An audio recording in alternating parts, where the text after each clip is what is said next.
자, 그렇다면 이들이 막고자 했던 전쟁은 어떤 전쟁일까요? 기원전 431년부터 시작해서 404년까지 무려 27년 동안 지속되었던 아테네와 스파르타 사이의 펠로폰네소스 전쟁입니다. 희극을 위해 만들어진 가상의 전쟁이 아닌 실제로 벌어졌던 전쟁인 거예요. 당시 거대한 페르시아 제국이 서쪽으로 진출하며 원정 전쟁을 하고 있었습니다.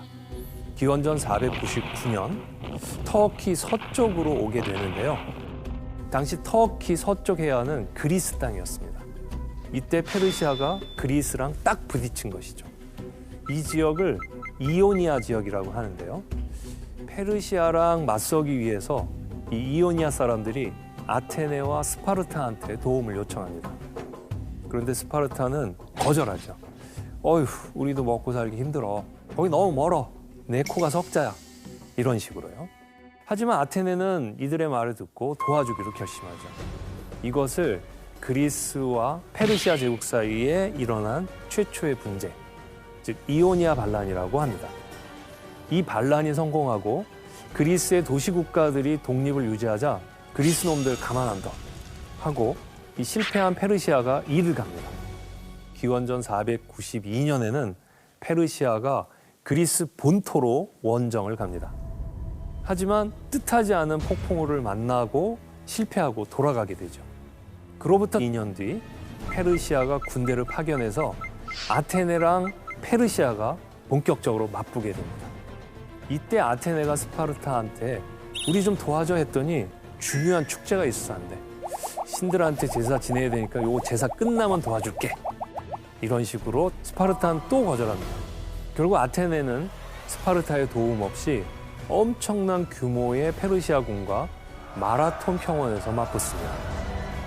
그런데 수적 열세에도 불구하고 아테네가 페르시아군에게 기적적인 대승을 거둡니다. 덕분에 아테네의 위상이 확 올라가게 되겠죠. 그 전까지만 해도 사실 아테네는 스파르타와는 비교도 안 돼 이류 국가 취급을 받았었는데요. 마라톤 전쟁을 계기로 아테네가 급부상하게 됩니다. 이 전투와 관련해서 전설처럼 내려오는 이야기가 있죠. 기적 같은 승리에 고무된 아테네군은 전령으로 활약하던 페이디피데스, 이 사람이 마라톤 평원에서부터 아테네까지 쉬지 않고 달려서 아테네의 승리 소식을 전한 후에 숨을 거두었다는 그런 이야기예요. 하지만 그건 후대에 꾸며진 이야기가 거의 확실합니다.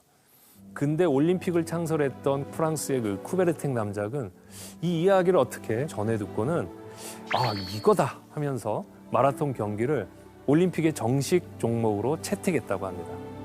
아마도 이 전쟁이 끝났다는 선언을 올림픽의 평화적 메시지에 겹치게 하려는 의도였던 것 같습니다. 하지만 이건 사실 서구 유럽인들의 시각이죠. 이런 이유로 해서 페르시아 제국의 후예를 자처하는 이란 사람들은 올림픽에서 마라톤 경기는 물론 각종 국제 마라톤 대회에 참가하지 않는다고 합니다.